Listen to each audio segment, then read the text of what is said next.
Hello dear students. So today in this video lecture we're going to start next chapter under science 2, that is lesson number 8, cell biology and biotechnology. Students, as you all know that सबसे पहले what are the meanings of the words that I start with explaining. So let us start with what is the meaning of cell biology. Let me tell you one thing, cell biology is also called as cytology. In simple words, the meaning of the word cytology is what? Cyto means cell, logy means to study. So, cytology or cell biology in short means the branch of science which deals with the study of cell. Now, study of cell means what? Study of structure of a cell.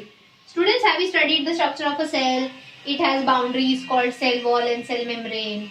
Then it has cell organelles. So we studied different cell organelles as well. In 8th standard, you had a chapter in which you studied in detail about which are the different organelles in the cell. Let me just tell you one or two. Mitochondria, the powerhouse of the cell which produces energy.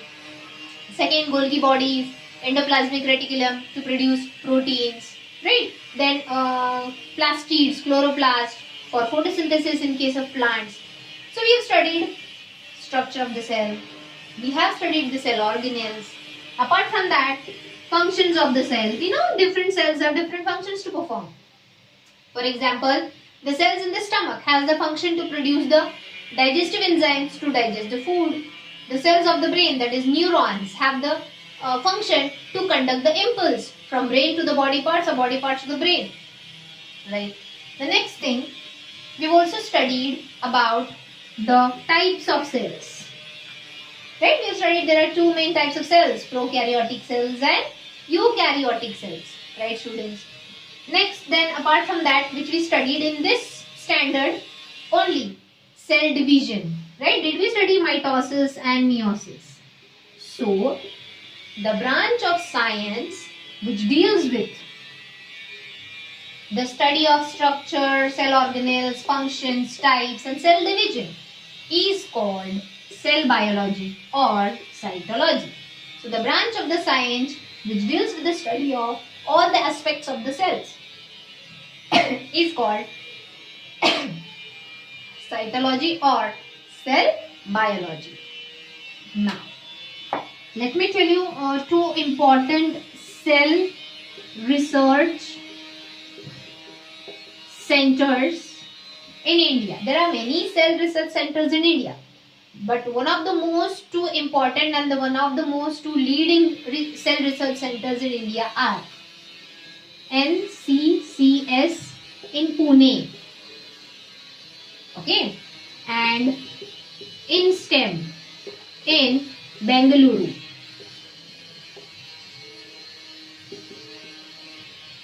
ये सबसे advanced cell research institute या centres है India में. सो NCCS means national centre for sale science. NCCS, national centre for sale science in Pune, and INSTEM, the cell research center in Bengaluru, are performing studies, continuous studies to find out something more, to find out something new about the body cells. Okay. So this is called cell biology or cytology. What is the second word in this chapter? Biotechnology. So I'll just give an introduction about biotechnology also. तो students, ये chapter में हमको इन दो topic से related ही पढ़ना है. सबसे important ये जो INSTEM, ये जो रिसर्च सेंटर है, वहां पे स्पेशल सेल्स, बॉडी के स्पेशल सेल्स स्टडी किए जाते हैं. They are called stem cells. But I will do one thing, मैं पहले व्हाट इज बायोटेक्नोलॉजी उसका मीनिंग एक्सप्लेन करती हूँ. So in short, what is biotechnology?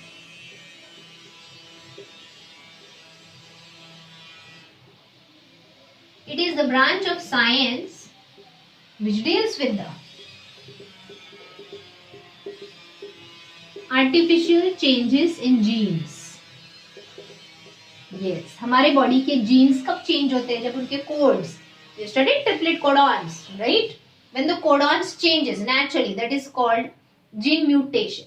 लेकिन gene mutation is change in a gene code naturally. Here artificially we are changing the genes. That means we are changing the gene codes to change the character of the organism, a particular character. Okay, so how the changes in the genes are made, and this artificial changes in the genes is also called as gene manipulation. Genes को manipulate करना मतलब artificially genes के codes change करना ताकि वो character automatically change हो जाए. So by 3 ways gene manipulation, that is artificial changes in the genes, are done. The 3 ways are: first is called genetic engineering, second is called tissue culture, and the third is called hybridization. Out of these 3 students, did we study tissue culture in 9th standard? Yes?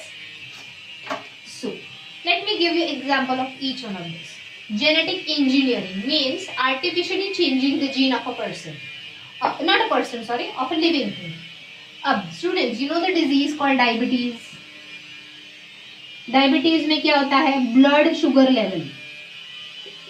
Blood sugar level increases. Why blood sugar level increases? Because हमारे body में एक gland होता है that is called pancreas. वो exactly stomach के पीछे होता है. Stomach is on the left side, stomach के पीछे लीफ शेप, पत्ते के जैसे दिखता है ग्लैंड, लाइक लीफ. ये जो ग्लैंड है पैंक्रियाज, ये एक हार्मोन सिक्रीट करता है that is called insulin. What the hormone is called? insulin. जैसे ही ब्लड का शुगर लेवल बढ़ता है, ब्लड में शुगर मतलब चाय वाली शुगर नहीं, इट मीन्स ग्लूकोज. तुम राइस खाते हो, चपाती खाते हो, रोटी, बाजरा, व्हाटएवर, तो most of vegetables, rice, chapatis, rotis, सब में कार्बोहाइड्रेट सबसे ज्यादा होता है. जब ये कार्बोहाइड्रेट हमारी बॉडी में डाइजेस्ट होता है तो फाइनली वो ग्लूकोज में कन्वर्ट होता है एंड फिर वो ब्लड में एब्जॉर्ब होता है. तुम जितना ज्यादा कार्बोहाइड्रेट वाला फूड खाओगे उतना ब्लड में glucose, that means blood sugar level increase होगा. अब जैसे ही blood sugar level beyond the limit, एक नॉर्मल लिमिट के ऊपर जाता है, पैंक्रियाज स्टिमुलेट हो जाते हैं एंड वो इंसुलिन प्रोड्यूस करना स्टार्ट करते हैं. ये इंसुलिन क्या करता है? ब्लड में जो ग्लूकोज है, आई रिपीट, ब्लड में जो एक्स्ट्रा ग्लूकोज है, जरूरत से ज्यादा, उस एक्स्ट्रा ग्लूकोज को ये जो इंसुलिन है वो एक दूसरे कार्बोहाइड्रेट में कन्वर्ट कर देता है जिसको बोलते हैं ग्लाइकोजन. एंड जैसे ही ग्लाइकोजन तैयार हो गया, ये जाके लीवर नाम की ग्लैंड में स्टोर होता है. मतलब ब्लड में से निकल के लीवर में जाके बैठ गया in another form. Getting that? But ये सब होने के लिए, मतलब ऑटोमेटिकली ब्लड का शुगर लेवल नॉर्मल हो गया, बट ये सब होने के लिए what do we need? Insulin. But there are some people genetically उनका जो पैंक्रियाज है वो फॉल्टी होता है, डिफेक्टिव होता है. मतलब उनके पैंक्रियाज में से इंसुलिन जो प्रोड्यूस होना चाहिए वो उतना प्रोड्यूस नहीं होता, बहुत कम प्रोड्यूस होता है. तो फिर ग्लूकोज लेवल ब्लड में से कम नहीं होता, राइट? ये जो एक्स्ट्रा ग्लूकोज है वो ग्लाइकोजन में कन्वर्ट होकर लीवर में स्टोर नहीं होता. Now then scientist have found a way for it. जो ओल्ड मेथड था उससे क्या करते थे? जो डायबिटीज पेशेंट है उसको डायरेक्टली इंसुलिन का इंजेक्शन देते थे. बट वो इंसुलिन आता कहां से था? Yes, that insulin was extracted from horse और dogs pancreas. Yes, HGP 9th में मैंने पढ़ाया था, इफ यू रिमेम्बर, जब हमने डीएनए का स्ट्रक्चर पढ़ा था. Human genome project.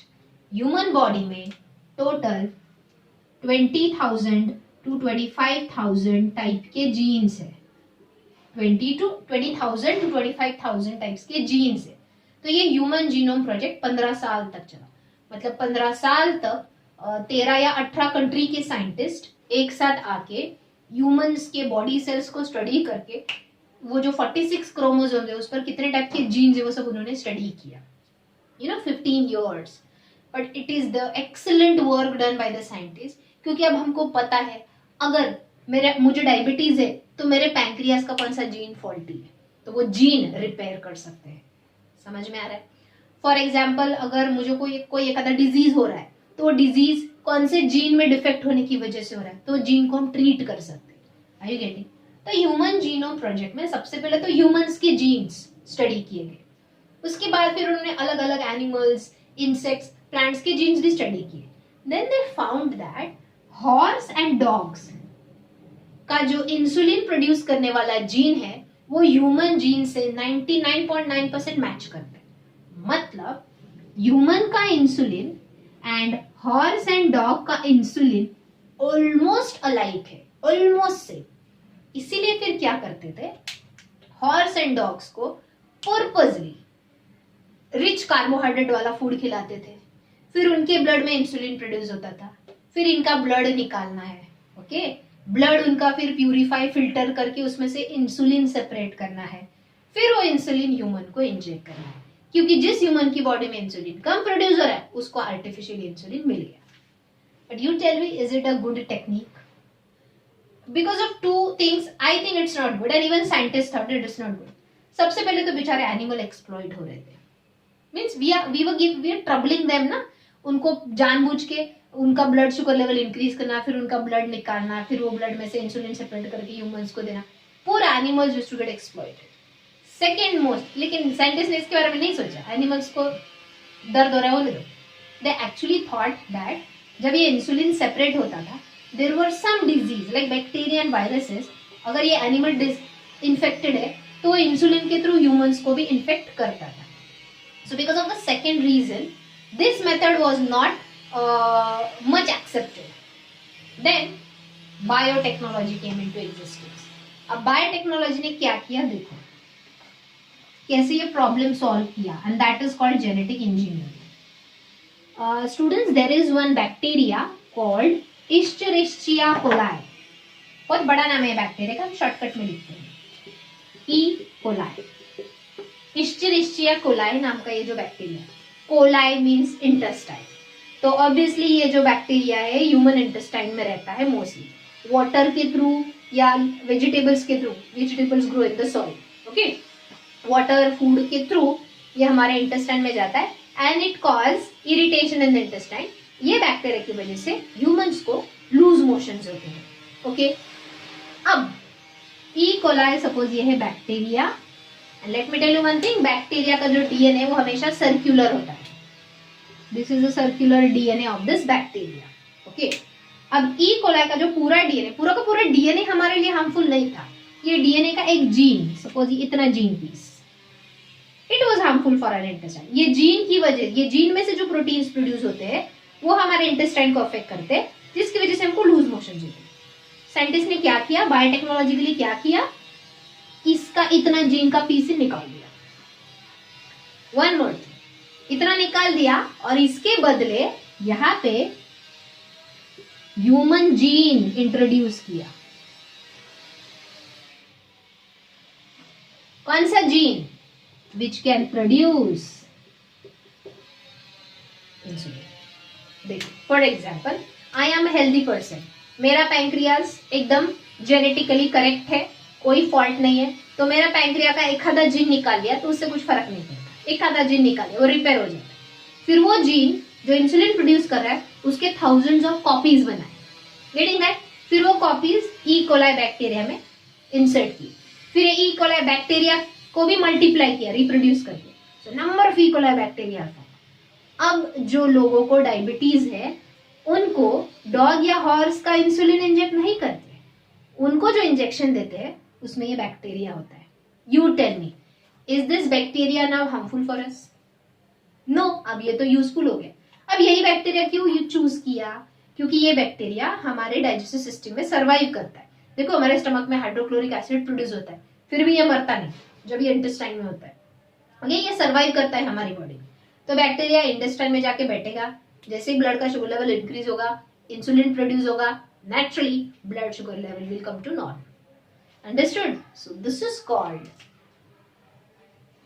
Genetic engineering. Engineers का कमाल, साइंटिस्ट. Getting that? जो हार्मफुल बैक्टीरिया था उसको यूजफुल बैक्टीरिया में कन्वर्ट कर दिया. Okay, any doubts? Now second, tissue culture. We know a mass of a tissue from any animal or from any plant is removed artificially in the laboratory, by stimulating hormones and chemicals, it is grown into a identical new plant, right? Animals में ये थोड़ा less successful है tissue culture, but plants में ये बहुत highly successful है. ऐसे क्यों? Animals की body complicated है, बहुत सारे systems, organs, blood vessels and all that, ये सब complicated है हमारी body. But tissue culture plant body simple होती है, तो उनमें successful है. Okay. अब जब tissue culture करते हैं, let me give you one more example here. So I hope students you all understood what is genetic engineering. Now, tissue culture में suppose it is a mango tree. अब हमने क्या किया, ये मैंगो के जो रूट सेल्स थे उसके थोड़े से टिश्यू निकाल लिए, टिश्यू फ्रॉम द रूट, थोड़ा सा मास निकाल लिया. अब मुझे ये जो मैंगो है, ये जो ओरिजिनल ट्री है, ओरिजिनल मैंगोज है, इनकी साइज थोड़ी सी कम है. They are very sweet, very tasty, but in size they are small.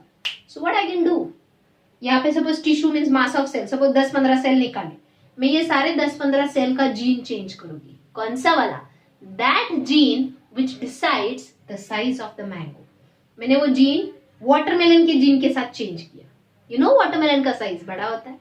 Okay अब जब मैंने यहाँ पे वाटरमेलन का साइज वाला जीन डाल दिया ये टिश्यूज में, उसका ओरिजिनल जीन निकाल के, अब ये टिश्यू ग्रो होंगे, इससे number of new mango plants तैयार होंगे, और जो मैंगोज आएंगे they will be as big as watermelon. इतने भी बड़े नहीं, बट थोड़ा साइज में लार्ज होंगे.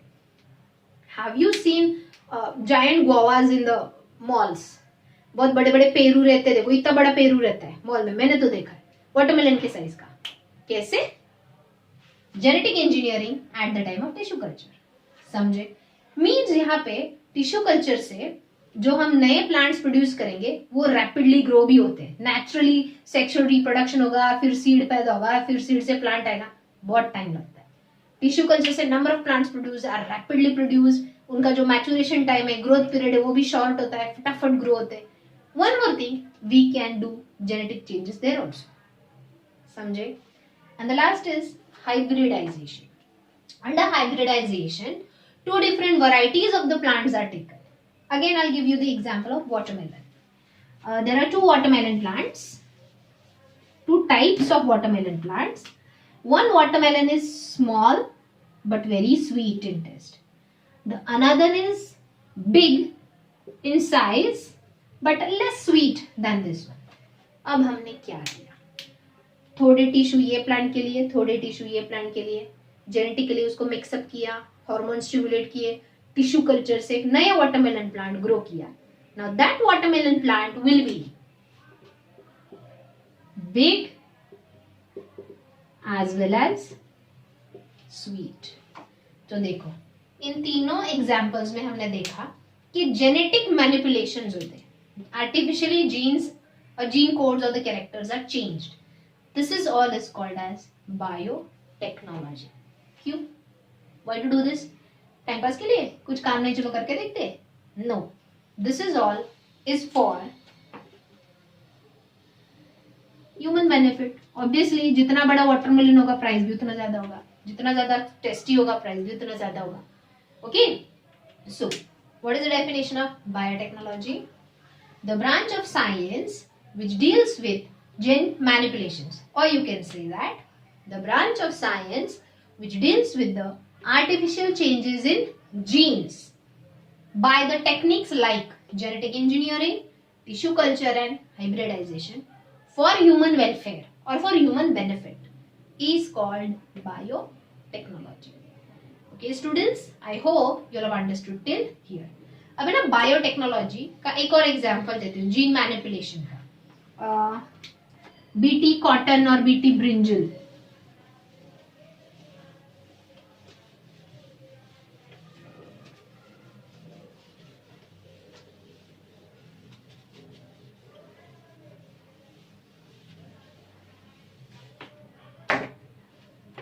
So, one more example of biotechnology, production of BT cotton.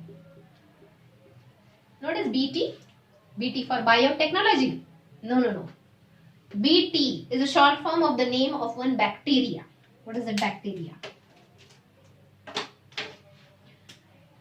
Name of the bacteria is Bacillus thuringiensis. Yes. As it is a scientific name, it should be underlined. Single underline, separate underlines. एक single नहीं. Okay? समझे? याद रखो, board exam में half mark cut होगा. तुमने scientific नाम लिखा और इसको ऐसे अंडरलाइन नहीं किया. सो बैसिलस थरिंजिएंसिस ये एक बैक्टीरिया है. Yes, a unicellular organism, a bacteria.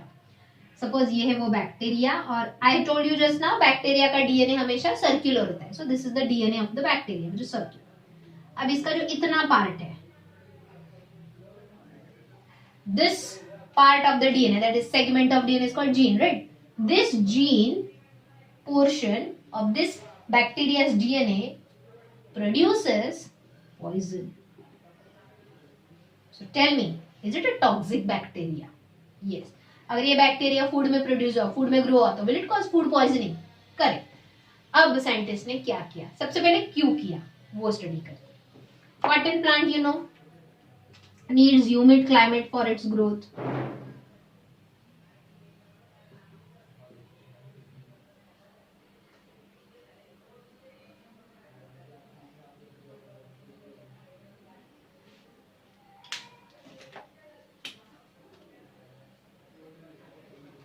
Now these are the leaves of the cotton plant and this is the cotton ball. Right students? अगर देखा होगा तो you must be knowing. Cotton के प्लांट पे ऐसे बर्ड्स आते हैं, बर्ड ओपन अप होते हैं, कॉटन बॉल आता है, फिर उसको निकालते हैं, सीड सेपरेट करते हैं, प्रोसेस करके फिर क्लॉथ मेकिंग में यूज करते हैं.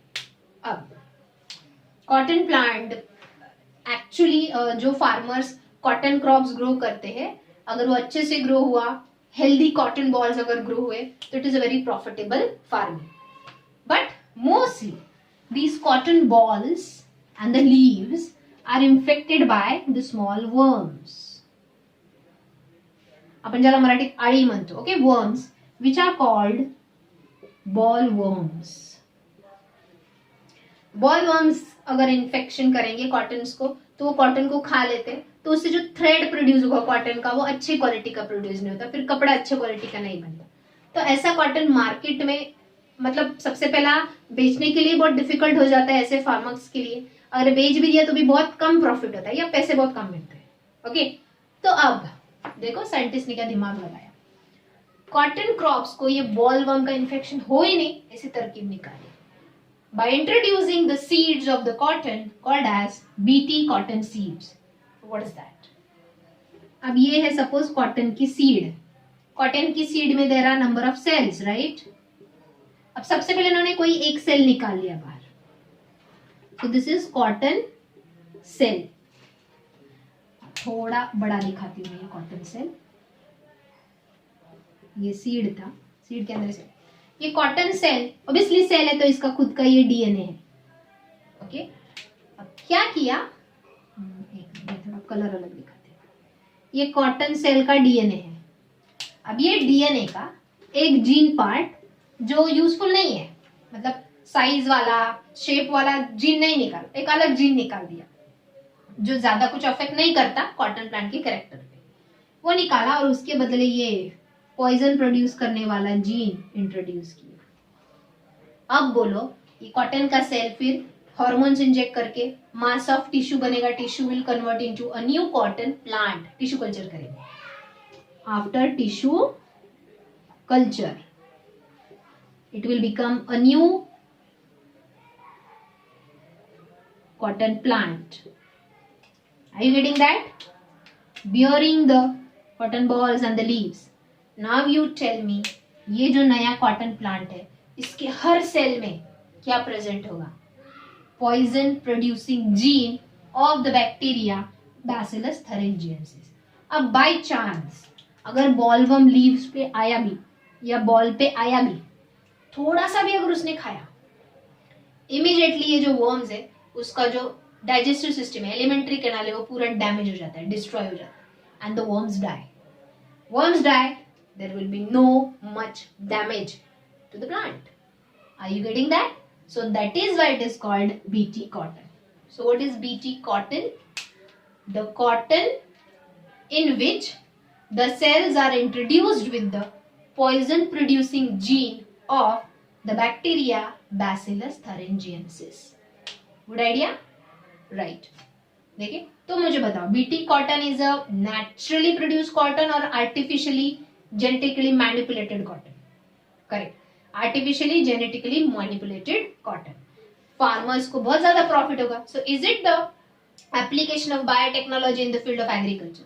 क्योंकि हमको यही पढ़ना है, ये चैप्टर में हमको यही पढ़ना है, बायोटेक्नोलॉजी का यूज एग्रीकल्चर में कैसे होता है। एप्लीकेशन मीन्स यूज, फिर ह्यूमंस के लिए कैसे यूज है, मेडिसिन प्रोड्यूस करने के लिए कैसे यूज है, even food processing industry, jam sauces वगैरह बनाने में बायोटेक्नोलॉजी कैसे हेल्प करता है। ओके, नाउ बीटी कॉटन के जैसे ही बीटी ब्रिंजल भी है, सेकेंड एग्जाम्पल गिवन है। यस, ब्रिंजल, स्पेशली वो बैंगन का भरता बनाने वाला जो बड़ा वाला ब्रिंजल होता है। देखो, मोस्ट ऑफ द टाइम्स अगर मम्मी को किचन में हेल्प करते होगे तो पता चलता होगा, वो ब्रिंजल बाहर से तो एकदम हेल्दी अट्रैक्टिव दिखता है, but when we cut it, अंदर से बड़े बड़े वर्म्स होते हैं। मतलब brinjals are also infected with worms. क्या करेंगे फिर? सेम, ब्रिंजल के टिश्यू निकालेंगे, उनमें ये बैसिलस थैलेंजिएंसिस का पॉइजन प्रोड्यूस करने वाला जीन इंट्रोड्यूस करेंगे, फिर उससे नया ब्रिंजल प्लांट प्रोड्यूस होगा, and those brinjals will not get infected with the worms. अगर हुआ भी छोटा मोटा इन्फेक्शन तो वो वर्म्स विल गेट किल्ड। मतलब यहाँ पे एडवांटेज क्या है मुझे बताओ? एडवांटेज, हमको पेस्टिसाइड्स मतलब ये वर्म्स को किल करने के लिए हार्मफुल केमिकल स्प्रे करने पड़ेंगे क्या? नहीं, वो खर्चा बच गया। But what is the disadvantage? यहाँ पे नहीं, लेकिन बीटी ब्रिंजल में हम भी तो ये ब्रिंजल खाते हैं ना, तो थोड़ा थोड़ा पॉइजन हमारी बॉडी में भी जाएगा। Getting that? मीन स्टूडेंट्स, भले हम वर्म के जितने छोटे कीड़े नहीं कि इमीडिएटली मर जाएंगे, बट बार बार ऐसा ब्रिंजल, अब कॉटन तो हम खाते नहीं, ये कपड़ा बनाने में वगैरह यूज होता है, तो यहाँ पे डिसएडवांटेज नहीं, बट बीटी ब्रिंजल अगर हमने खाया तो every time whenever we are consuming such product, हमारी बॉडी में भी थोड़ा ऐसा प्रोडक्ट जा रहा है जो पॉइजन प्रोड्यूस करेगा, जो पूरी बॉडी पे नहीं बट किसी ऑर्गन पे इफेक्ट कर सकता है इन फ्यूचर। सो जब हमारा ये पूरा चैप्टर पढ़ गया होगा, स्पेशली बायोटेक्नोलॉजी के एप्लीकेशंस हर फील्ड में हम पढ़ने वाले हैं, इन the field of agriculture, in the field of dairy, in the field of animal husbandry, in the field of medicine, in the field of human health, in the field of food processing, ये 6 applications हमको पढ़ने हैं biotechnology. ये सब study करने के बाद we are going to discuss about advantages of biotechnology as well as disadvantages of biotechnology. Okay, but that is a later part. So today I just introduced you with the 2 terms of the chapter, what is cell biology, which is also called as cytology, and what is biotechnology. मैंने biotechnology के बहुत सारे example दिए जो आगे chapter में है ही। Okay, so I hope students you have understood whatever I taught today. So just repeat the 2 definitions. What is cytology? The branch of the science which deals with the study of cell structure, function, cell organelles, cell type, cell division, etc. is called cytology or cell biology. What is the definition of biotechnology? The branch of the science which deals with the artificial genetic changes in the organism by the techniques such as genetic engineering, tissue culture and hybridization for human welfare is called biotechnology. जिनके भी school exam में ये chapter है, I will try to send you the notes to you all soon because मुझे पिछले साल के batch से अगर नोट्स फॉरवर्ड होंगे then only I can forward you. But by the time मैं वीडियो में से जो डेफिनेशंस बता रही हूँ वो रेफर करो, एंड बाकी जो एग्जाम्पल्स मैं पढ़ा रही हूँ वो सब मटेरियल ऑलरेडी टेक्स्ट बुक में है, so you can take the help of textbook and the notes from the video you can do at present. Okay students, so today I will stop here. In the next lecture we'll continue with the next part of this chapter. Thank you.